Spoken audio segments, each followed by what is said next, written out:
suspect at kung may nag-utos sa kanya. Kaya ako to ginawa tong video na to kasi yung parang sound effects nila na nilagay bago lang sa ito lang sound effects parang ayun no, parang ginugulo yung mikropono, nakaka-distracting talaga.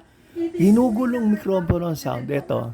37 taong gulang na si alias Noknok. Nasabat sa kanya ang 300 gramo ng shabu na nagkakahalaga ng higit 2 milyong piso.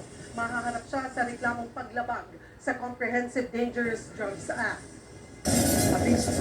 Ayun no, narinig nyo. Yun na yun. Parang ginugulo yung mikropono. May dagdag na 40 centavos sa kada litra. Ayan, yan na yun. Habang 30 centavos naman ang dagdag sa kerosene. Ito na ang pangalawang beses na tumaas ang singil sa diesel at kerosene ngayong Mayo. Ayon sa DOE, ang panibagong taas presyo ay epekto ng bawas produksyon ng Organization of Petroleum Exporting Countries o OPEC at pagtaas ng demand sa bansang China.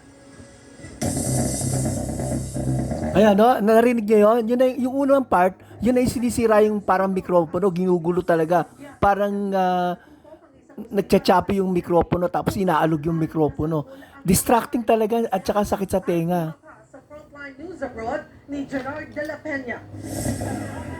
Ayan, yun na yun ha. Sobra na yung mga paulit-ulit na ginawa kong kopya, no? Tama na siguro yung mga copies na yon, no? Sapat na yon. Sana mapanood to ng tawag nito ng stasyon at tanggalin na yung sound effect na inaalog ng mikropono, no? Okay? Paulit-ulit na examples ka, marami na. Okay? So, subscribe and follow and subscribe.